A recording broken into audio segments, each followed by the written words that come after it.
Hi there. Good morning. Welcome to Ridge Haven Life.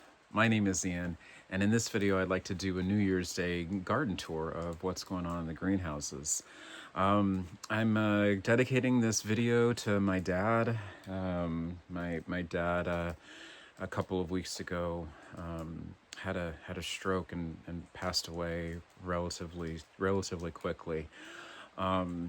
And so this is going to be in memory of him. My dad never got to see Bridgehaven, but through these videos, through this channel, he was able to get a taste of life, of what things were like, and what I was trying to do up here, as I'd be talking about these crazy things I'm doing up here in Northern California. The channel was something that he really enjoyed, and we talked about a lot. With that, let's take a look at what's been going on in the greenhouses. All right, so starting things off in the citrus greenhouse here, I've got these 4 orange trees in the circular raised beds, and each of the 4 are bearing some fruit. And so these trees have been in the ground just over 2 years, so it's nice to see that they're establishing themselves well enough to bear a fair amount of fruit. Started pruning these, and that seems to have really helped their development. And this variety right here is a Caracara. It's a pink variety. The flesh is more of a pink color, and it has a sweeter flavor to it. Nice to see the orange is developing, although I'm keeping my expectations low on how tasty this fruit actually is. In my experience growing citrus trees, they might need at least another year for the trees to mature enough for the fruit to develop the texture and flavor that we're more used to with orange trees. But we'll see. These definitely are pretty darn close to being fully ripe. Not too much of a wait there. And on this side here, this is the row of smart pots that planted a bunch of sunchokes in. On this edge here, as well as on this side here, and so got the drip lines fully hooked up. And next is in a couple of days to tighten the coil here a bit more, so that more of the water will get towards the center of the pot. Tighten them. Put in some landscaping stakes to hold them in place. So the reason not to do that now is you don't want to tighten these and get a kink in them. And so the first step is just to kind of lay them out in kind of the general shape that you want. Let this shape mold a bit more to what you want, and then go further. If I were to tighten this up into the coil that I would want, it would develop some kinks right now. So letting it sit for a little bit, and then tightening it up will enable that to be done without forming any kinks in the lines. So I got that going on there. And so this is what's going on in this greenhouse is a good example of kind of the tale of 2 different tarps. So there's this tarp material that extends over the length of the greenhouse, and then there's this other tarp material that we used on the walls on both ends. And so this material on the walls, which were built just over 2 years ago. So this tarp material, after 2 years, has really shredded away and basically was starting to dissolve more or less in the wind. So that was no good. Had a whole lot of pieces of plastic that were coming off of this, and it was just getting shredded. So now there's pieces of plastic all over the place that it's going to require a nice litter pickup job. But here you can kind of get a sense of how that material was just shredding in the wind. So this is where all the pieces of plastic would come off from, and so to at least stop the bleeding, to stop the plastic from dissolving, took off the tarp from the large panels where it was flapping a lot in the wind. This piece here is in relatively good condition, so we just left that in place. And so then there's this tarp material, just over 2 years. It's already dissolving, and so then this more durable material that's across the length. This was in place when we got the property, so it's been here at least 3 years, if not several more. And just by kind of touching it and feeling it, you can tell that it's a much better material, much more durable. And it's not shredding away like the newer tarp. But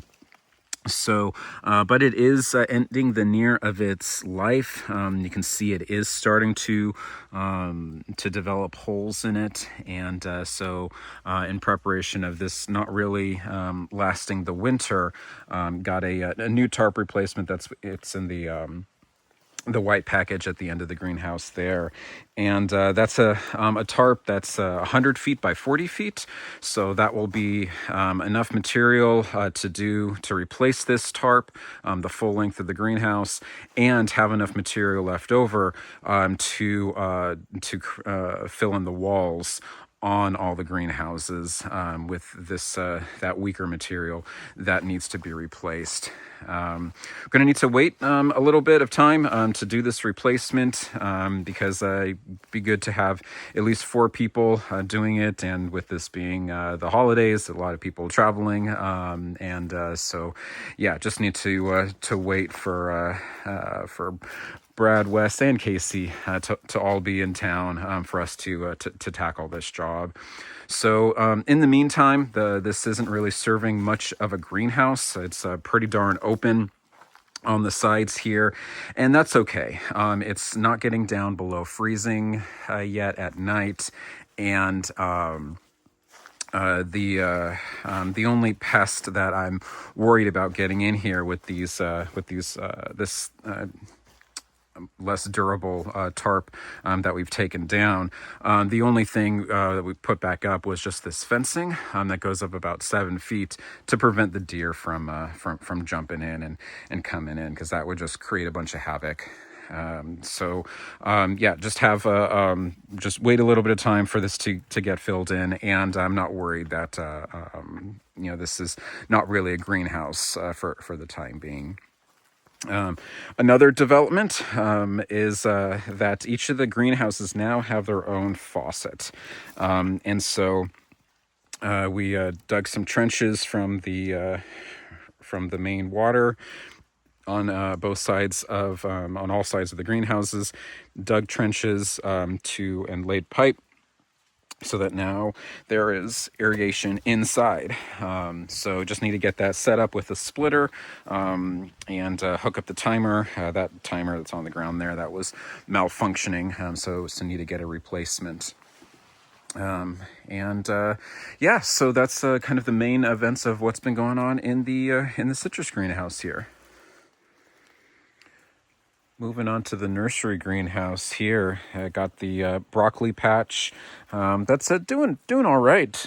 This is an area where I direct sowed a bunch of broccoli seeds, and you can see that they're coming up. Some of the clusters I still need to thin out, but it's a different variety, different varieties of broccoli in here. The seeds were from 2020 and 2021, so a little bit on the older side, but I was able to get a fair amount of germination out of these, and they're looking all right. This area here, this is the nasturtium that has taken over. Got some back there, and I've been working to keep it at bay from taking over the broccoli. And I've still got the pumpkins, the Cinderella pumpkins. Haven't yet figured out what to do with those, but that's all right. No rush there. And then, yeah, the got to the volunteer snap peas that I put up the trellis for. That I've been doing that as each volunteer has shown up. So got a volunteer growing up there. When I came back into town, I found that there was another volunteer that had popped up down there, so put up that trellis for it to climb up. This is one of the first volunteer snap peas that came up, and so I put this circular fencing here for it to climb up, and that's doing pretty well. Got another one starting up over there. And snap peas are my absolute favorite, and I've been having a hard time getting them to germinate. So wherever they're volunteering, I'm just putting up some sort of a trellis instead of trying to direct sow and plant the seeds on my own. There was a volunteer that had showed up in the back seat of the VW Bug, and perhaps not surprisingly, the rotting wood didn't provide enough nutritional value, so that volunteer did not make it.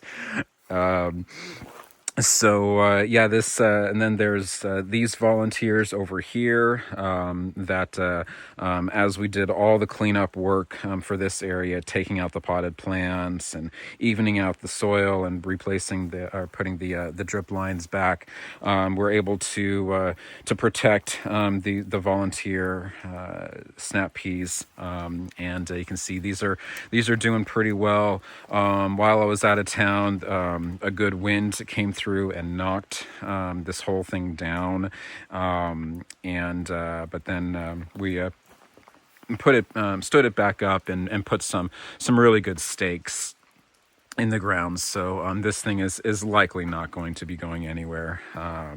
So that's nice to see. So yeah, got a fair number of the snap peas, and looking forward to having those first snacks in the hopefully not too distant future.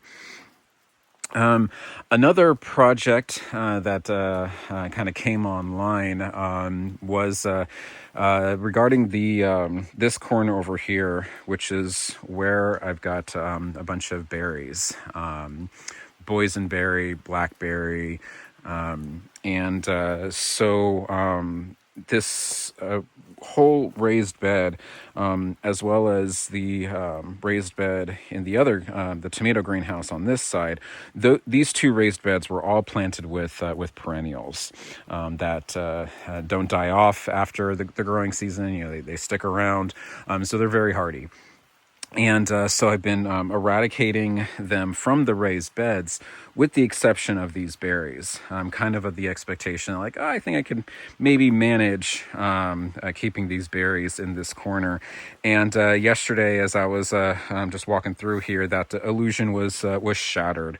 So what had been showing up over here was not going to be able to see it because the leaves have since come off. But there was this sticking out of the ground with actually it was this one sticking out of the ground with some leaves on it, and it was instantly clear that this was a berry coming up here. So it was coming up here, and all the berry plants are over there. So somehow the roots are making their way across the aisle and all the way down here. And so as I started digging out the root a little bit, following it back, I realized that underneath this cardboard was forming a wonderful network of berry roots. And so this is kind of just what I was able to unearth, as it were, after just a couple of minutes, and decided to pause and kind of come up with a durable plan of how to handle this.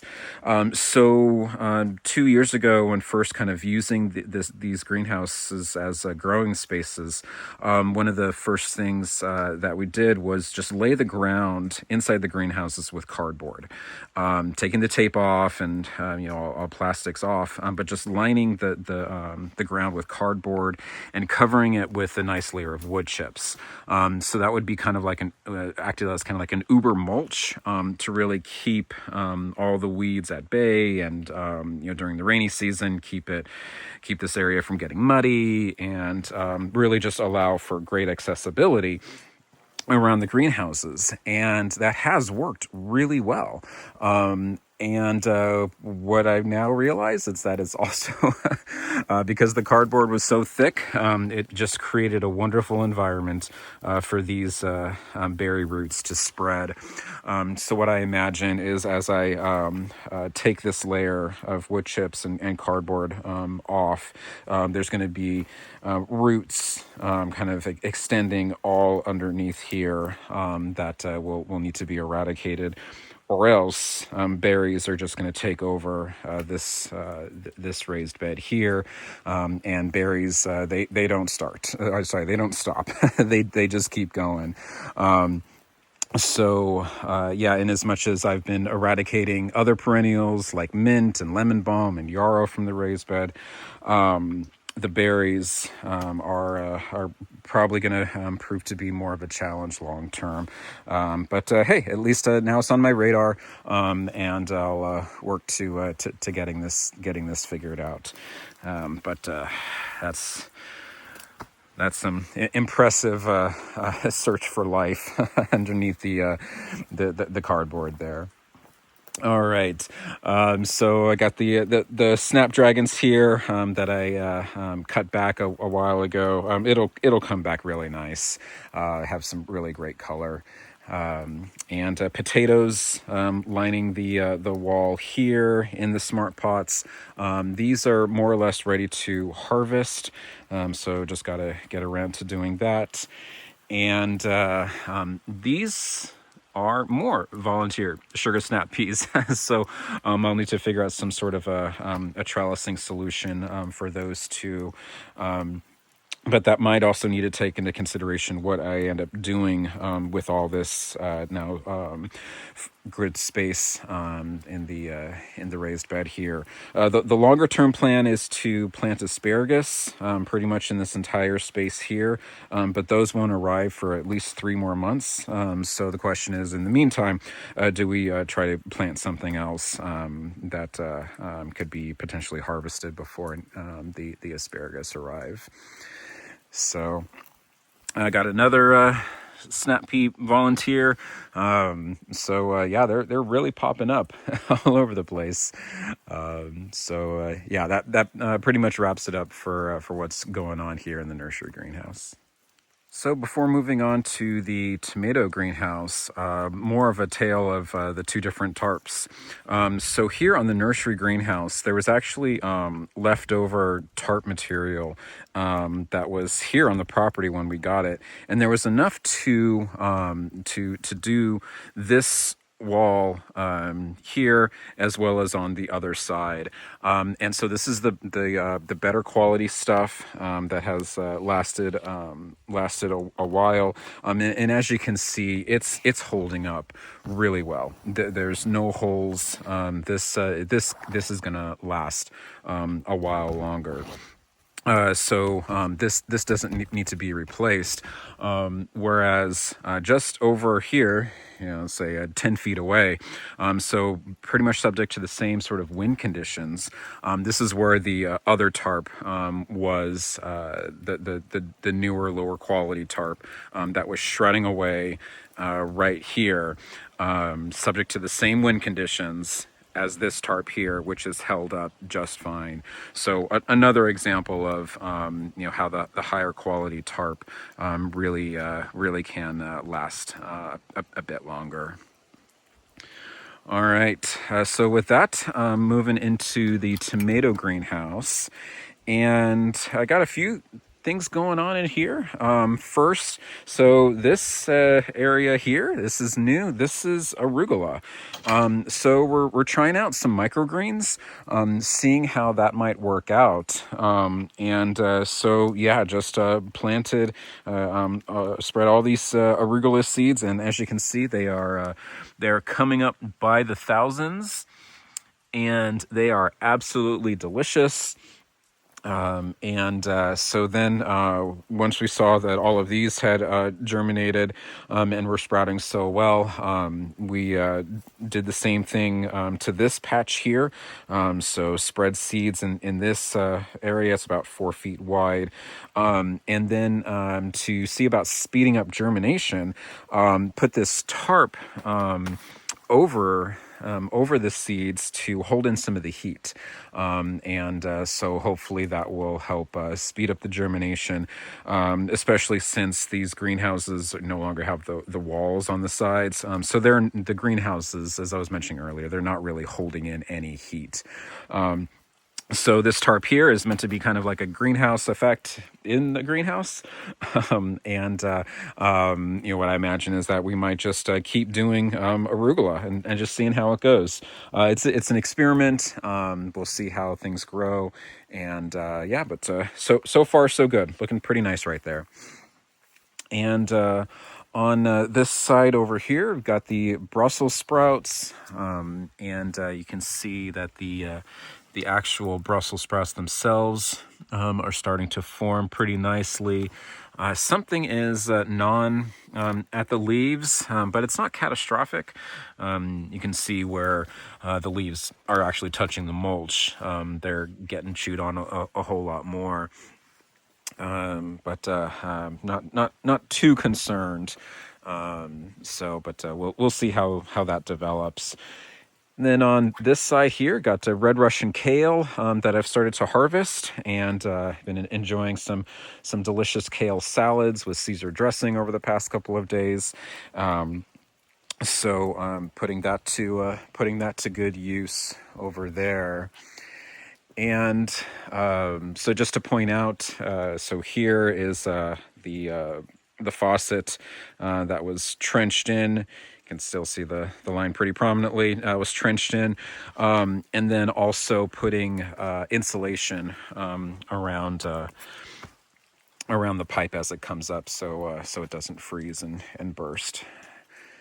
So that's going on. Nice to have those faucets now in each of the greenhouses. It'll just make things a heck of a lot easier. And so then here are the broccoli starts. And these were broccoli starts that I planted at the same time as the Brussels sprouts and kale and spinach starts. But as I had shared in the last garden tour, there was a little bit of a heat spell. I think it was towards the end of October, and that was just enough heat, just enough warmth to send these broccoli plants to seed. And so you can see that these have all gone to flower, just to give a sense, if you're not familiar with broccoli, so this is going to look a little more familiar. This is kind of the broccoli crowns that you would get in the store, but it's worth noting that like these are actually the flowers. With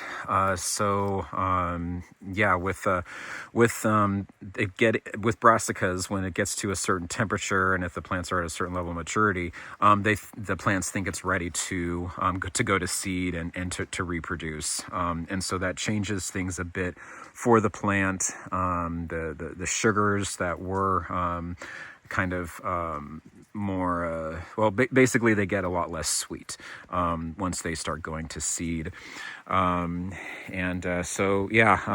This is they're still edible. They're just not going to be as tasty. Little unfortunate, but at the same time, I've got a whole lot of broccoli that I have going on, and I was showing earlier in the other greenhouse. So plenty more broccoli to take the place here. So here got some beets. that have come up. A bit more have come up since my last tour. So these are older seeds that were planted and germinated relatively well. Got some dill popping up. Might pull these out just to give the beets a better chance. And let's see. Got the borage that are taken off. So got this little batch here. All of these with the purple flowers, that's all borage.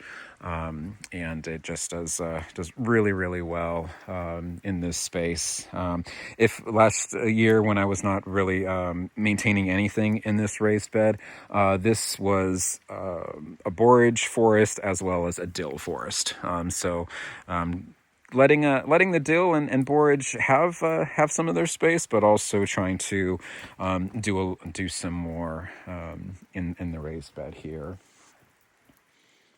All right, well, that is going to wrap it up for this New Year's Day greenhouse garden tour. Hope you enjoyed seeing all the developments.